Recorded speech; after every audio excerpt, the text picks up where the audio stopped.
Quando acontece uma emergência, a gente sabe que cada segundo faz toda a diferença, não é verdade? Pois é. E hoje, vamos mergulhar num assunto super sério. Como uma falha de comunicação entre órgãos públicos lá em Salvador pode literalmente custar vidas. A gente vai entender uma proposta para integrar a Defesa Civil ao centro de comunicações da cidade. Parece um tema técnico, mas o impacto na vida das pessoas é enorme. E para a gente entender isso direitinho, com base em dados e pesquisa séria, a nossa análise se baseia num projeto de intervenção. Ele foi escrito pela Elisângela Souza Grave de Marcelo como trabalho de conclusão da especialização em gestão pública em proteção e defesa civil da Universidade Federal de Juiz de Fora. Ou seja, é um material com uma base acadêmica muito sólida que vai nos ajudar a aprofundar no problema. Bom, e como a gente vai organizar essa conversa? Primeiro, vamos ver por que esse estudo é tão relevante. Depois, vamos direto ao problema em Salvador. Na sequência, as consequências dessa falta de integração, as soluções que o estudo aponta e, para fechar, as conclusões e os próximos passos. Vamos lá? Então vamos começar. Para a gente ter uma base sólida aqui, a primeira coisa é entender de onde vem essa análise, qual é a natureza e a credibilidade desse projeto. Certo, mas o que é exatamente um projeto de intervenção? Olha, não é só um trabalho teórico, sabe? A ideia aqui é bem prática. É olhar para um problema real que está acontecendo, no caso, essa falha de comunicação em Salvador, e a partir da pesquisa propor soluções que possam ser aplicadas de verdade. É a universidade saindo do papel e buscando gerar um impacto real na sociedade. E só para registrar a ficha técnica completa do estudo, a autora é Elisângela Souza Grave de Marcelo. O orientador foi o Luiz Gustavo Schroeder e Braga, e como a gente já falou, o trabalho da especialização em gestão pública em proteção e defesa civil da Universidade Federal de Juiz de Fora.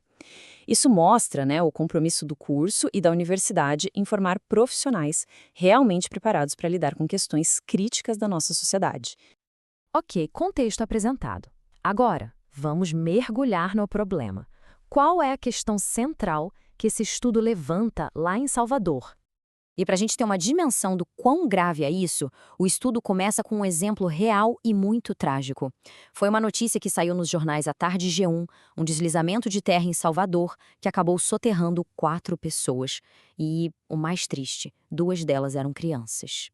É com esse senso de urgência, com essa realidade em mente, que a pesquisa analisa o que realmente está em jogo quando a resposta a um desastre falha.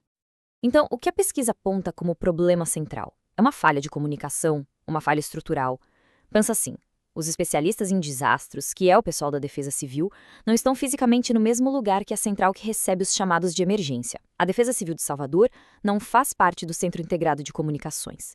E essa distância, essa falta de integração, isso cria um buraco perigosíssimo bem na hora que a ação precisa ser mais rápida. Vamos separar as 2 peças-chave desse quebra-cabeça para a gente entender bem. De um lado, a gente tem a Coordenadoria de Defesa Civil de Salvador. Eles são os responsáveis pela gestão dos desastres, pela prevenção, pela resposta. Do outro lado, o Centro Integrado de Comunicações. É ele que centraliza todas as chamadas de emergência para vários órgãos. É tipo o cérebro da operação. O ideal, claro, seria que essas 2 peças trabalhassem juntas, perfeitamente encaixadas. A grande questão que o estudo coloca na mesa é, e o que acontece quando essas 2 peças tão importantes não se encaixam direito bem no meio de uma crise? Pois é, e as consequências, como a pesquisa mostra, são bem diretas e acabam aumentando o risco para toda a população. Olha só o efeito cascata que isso gera. A falta de integração diminui a eficiência do atendimento. Fica muito mais difícil articular as equipes especializadas. Isso compromete a segurança pública como um todo e, o ponto talvez mais crítico, aumenta o tempo de resposta nas operações. Ou seja, as ações de prevenção e correção perdem muita força. Não é só burocracia, gente. Como a gente viu no caso do deslizamento, numa emergência, cada segundo conta. É diferença entre a vida e a morte, literalmente. E tem mais um ponto que torna essa discussão super urgente. O estudo lembra que a própria geografia de Salvador já é um fator de risco. A cidade tem muitas pessoas vivendo em áreas de risco geológico. Isso a torna muito vulnerável a desastres ambientais, como deslizamentos de terra.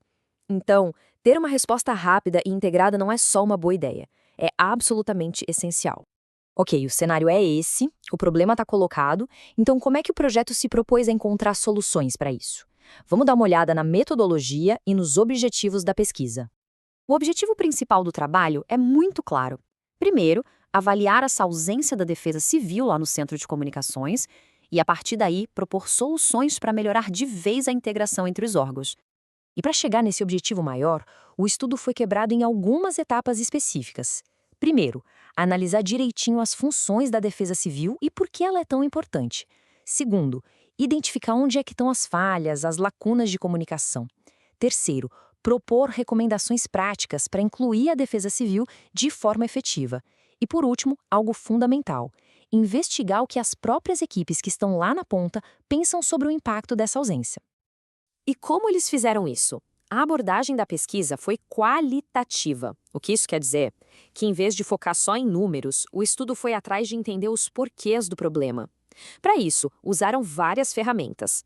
Fizeram levantamento bibliográfico em portais acadêmicos, aplicaram questionários para o pessoal do Centro Integrado de Comunicações e também fizeram entrevistas com gestores dos dois lados. Uma investigação bem completa, né? Para entender o problema de verdade. Beleza! Depois de toda essa investigação, chegamos à parte final, as conclusões e os próximos passos. O que o projeto espera como resultado e qual o caminho a seguir? Os resultados que o projeto espera alcançar são transformadores de verdade.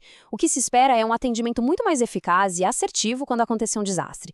Também a criação de uma proposta para que o monitoramento seja compartilhado, uma colaboração muito melhor para fazer intervenções integradas. E, claro, o principal, a redução do tempo de resposta e a otimização de todas as ações. No fim do dia, o que se busca é um sistema de proteção civil mais forte para todo mundo. O mais importante a se tirar daqui é que este trabalho vai muito além de um exercício acadêmico.